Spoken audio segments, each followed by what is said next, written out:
Good afternoon, XJW community. This is the Oracle coming in for another edition of my vlog. And I want to welcome you to today's conversation. It's Saturday. My husband's doing some things in the garage, so I thought I'd take this opportunity to have a very philosophical conversation.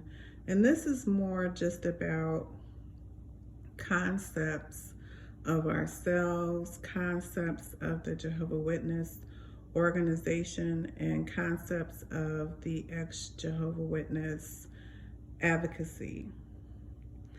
Today's topic is, how do you save those that don't want to be saved?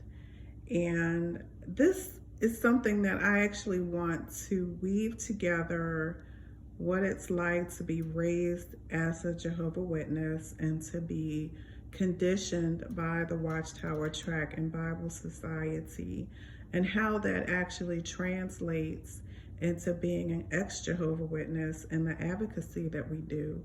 And then I actually want to go a step further and talk about real world and real life. So today's topic is actually more philosophical than anything. So I know that from my first video, I referenced the Matrix. I referenced that I'm more of a philosopher than anything else. And I talk a lot about what that means in terms of looking at the world and trying to figure out exactly what you think and believe and how you interact in the world around you. So for those that are new to my channel, if this is the very first video that you came across because you found my video title to be intriguing or interesting, let me just give you a brief introduction. I am a third generation ex-Jehovah's Witness. I was born into this cult, and my parents were born into this cult. The majority of my family on both sides are still practicing Jehovah's Witnesses. There's probably about a handful of my family members that are not Jehovah's Witnesses. I think I have maybe one or two that might be PMOs, which is a new acronym that I've heard about, which is physically in and mentally out. And I'm someone who left many years ago, over 2 decades and a half ago. I went to college. I have multiple degrees and I have multiple certifications. I studied human behavior, psychology, philosophy, and the reason that I do not show my face has nothing to do with my family ever finding out that I do videos, or anyone that I grew up with thinking that I'm an apostate. I could care less. I have a high profile position, and because of that, I am not at liberty to show my face. So basically, my videos are much more about what I think and what I want to share and the information, which actually, if you knew me, that actually is kind of how I flow anyway. So I know that it's important sometimes to kind of explain what you mean when you use certain words, because I'm a bit of a wordsmith, and I realize that a lot of times people use words, but they have different interpretations and different definitions. So what does philosophy mean to me? I'm going to go by a definition that I came across that I actually really like, and that is philosophy is the study of the fundamental nature of knowledge, reality, and existence. I really like that because I think that actually brings it all together. So let me use an example of a philosophy. You have a cup of water and it's filled to the middle point. I would ask you, is that cup half empty or is that cup half full? And the answer that you gave me would really depend on your philosophy of how you look at things, how you view reality. And there are people that will say there's no water in the cup. The cup is not there. Again, these are all philosophical questions, things for you to think about and how you interpret the world around you. It is, what is your reality? A little bit more about me being a philosopher and studying philosophy. So these are not things that I just picked up a book and read it. And there are people that are ex-Jehovah's Witnesses and Jehovah's Witnesses that will go to Wikipedia or pick up a book and look at something and actually have not studied it, have never taken a class on it.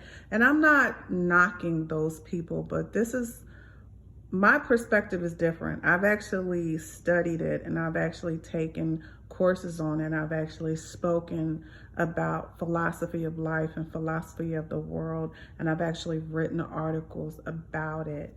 So it is something that I actually really, really believe in, and I am someone who's actually studied on it. I remember my first philosophy class, and it was one of those things where your life changes in a moment. And the subject that we were going to talk about was like a second chapter of the book, the textbook that we were using for our Philosophy 101 class. And the topic of the chapter was, did man create God or did God create man? And it blew my mind. Just the entire subject matter blew my mind, because the actual subject matter, before we actually got into theorists and we got into study and we started talking about Plato and Aristotle and all these different people and their thoughts and ideas, and then they were able to segue that back to the Bible. And I was actually able to see texts in the Bible that were literally taken from different philosophies and you know, the writers of the Bible, because just as an FYI, it took 300 years for the Bible to be canonized, which means that 3 centuries different people took text, put it out, updated it, edited it. So it's kind of important for people to know the history behind the Bible. How do I know this? I took a graduate course, a very extensive graduate course in world religion. I reference that from time to time because I believe that religion has a lot of philosophies in there, which is how to interpret the reality that you have around you. And so I want to kind of bring that back to the topic for today. And I want people to kind of meditate on the themes that, when you're raised in a Jehovah's Witness organization, the themes that we're raised in. We are raised with an idea of who God is. And we are taught and conditioned to believe that God is Jehovah. And we are taught to believe all of the things that we are taught are a revelation for the world around us.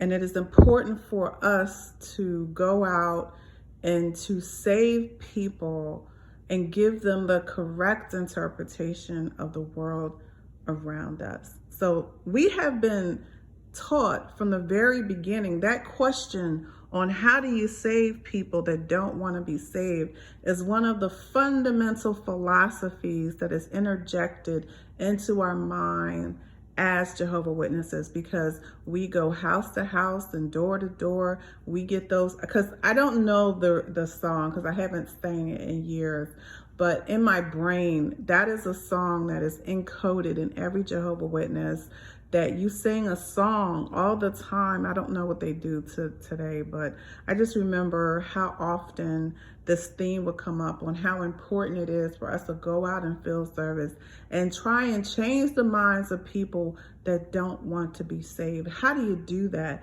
You have to reinforce truths. You have to tell them first that, did you know God's name is Jehovah? Did you know that the world is going to be destroyed? Do you know that you have the opportunity to live forever in a paradise on earth? Did you realize that? And so if I was able to give you information to save your life, and for you to have information so that you can escape from being destroyed, wouldn't you want that knowledge? Wouldn't you want that knowledge? And all you need to do is purchase these books. And all you need to do is come to these conventions. All you need to do is donate your money. And all you need to do is leave behind all your family and friends that don't believe this concept and come with us. How do you save those that don't want to be saved? How do you get these people to realize that their life is in danger? It's in danger. That is what you are taught in a doomsday cult. That is what you are taught in the Jehovah's Witness organization. That is what you're taught, to try to get people to want to save themselves. So what happens when you wake up? What happens when you start to realize that a lot of the things that you were taught as a Jehovah's Witness was a lie? And I again, and you can watch some of my videos, my New Light video. I talk about the realizations that people have over time when they start to realize that there's so many different things that this organization, the Watchtower Tract and Bible Society, gets wrong. So many different things that they have just completely make mistakes on.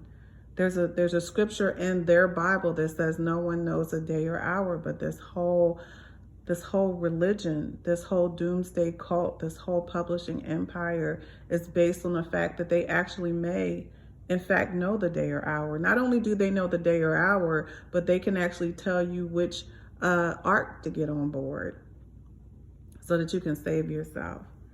So when you start realizing all of the mistakes and you wake up and you start to, formulate an exit plan, and then you actually do leave, one of the things that I think happens with the ex-Jehovah's Witness advocacy is we go out and try to save people that are still in.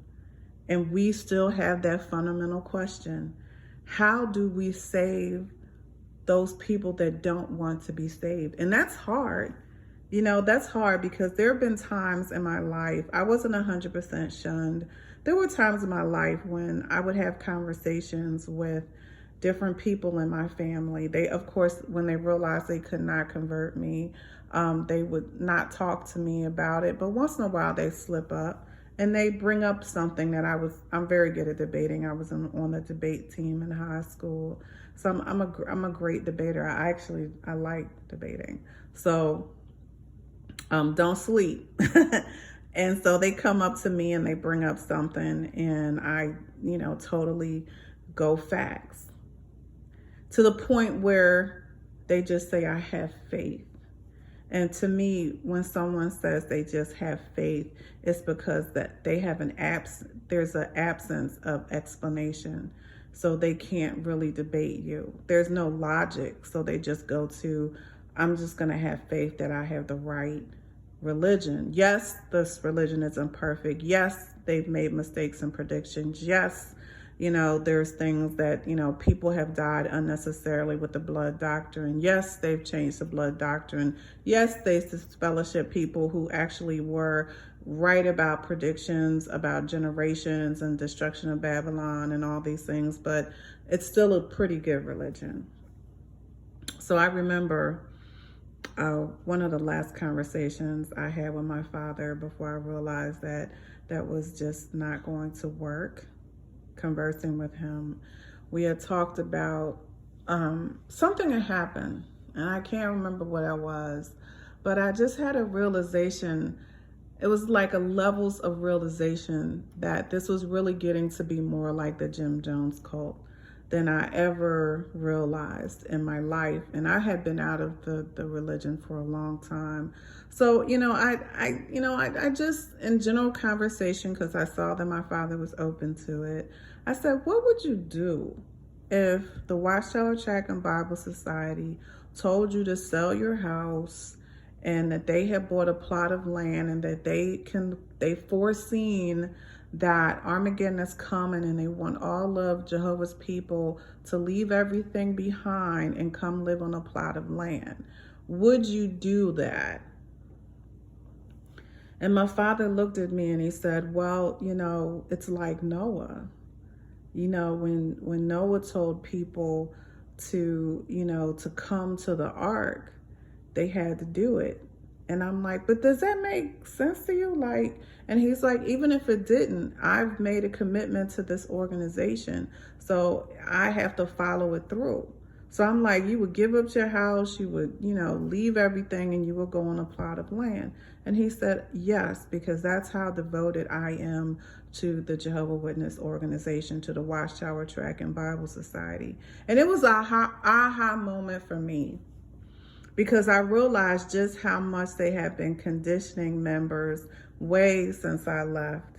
Now, if you're really, really interested in what happened with the Jim Jones cult, I actually did a video about it, because for me, I really had only heard bits and pieces about it. I only heard about don't drink the Kool-Aid is something that everyone says, but I really, really did not know the whole story behind this horrible tragedy, one of the worst tragedies that the world has ever seen in terms of a doomsday cult. There's still members that were in that cult that are alive. And I think if you watch, there was a documentary that was done on the anniversary of the doomsday cult, when this happened.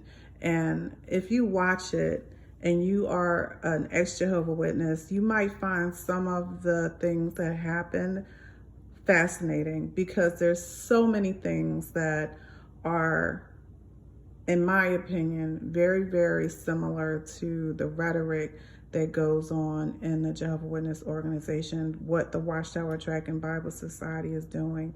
One of the biggest things is that they believe that the government is the enemy. And there was also a lot of sexual abuse and pedophilia going on. There was a lot of, once the government turns on us, here's what we need to do to save ourselves. So when you tell people about some of these things, like I brought up to my father about these are rational things I'm asking you. These are things that you actually have to acknowledge don't make sense or are dangerous, but you're still going to hold on to it. And that's really what we as ex-Jehovah Witnesses have to accept, that there are going to be Jehovah Witnesses that will not drop, no matter how much facts you share with them, because they've been conditioned by this organization, because they are mind controlled, because they don't know what to do if they're not a part of this religion. Even if in themselves they can admit certain things, they will not let it go because they don't know how to. And that is okay. Because in one of my videos, I've mentioned this. This is a philosophy that I have, and this is a Buddhist concept. And what it says is that no one can walk the path of enlightenment for anyone else. It is an individual journey that only that person or individual can do. When you meet a person, you never know where they're at on their path of enlightenment. The only thing you can do is give them knowledge, and you can hope that someday it is meaningful to them. It may not be. There are people that even if you told them 100% that everything they're doing is going to result in something terrible, they will still continue on that path. And there's nothing you can do. And there's people that at the time that you're talking to them, that they are going to reject everything that you say, but there may be a time when they accept it. In one of my videos, I think it was the top 10 regrets I have about being a Jehovah's Witness, I talked about the first time when I was a teenager. I was with my brother. We were going house to house, and we were told that we were in a cult. And when that person told us that we were in a cult, we 100% did not believe them. We did not. I was like, this person's crazy. How could they say that we're in a cult? It's absolutely false.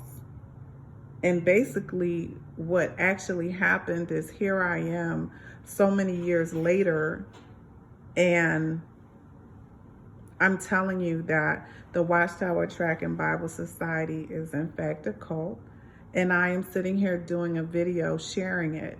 So at that time, I was very defensive, but now I'm someone who's trying to enlighten other people. But I can't walk anybody else's journey, and no one else can walk mine. And so I want to kind of weave this all together with this philosophy that I'm sharing today.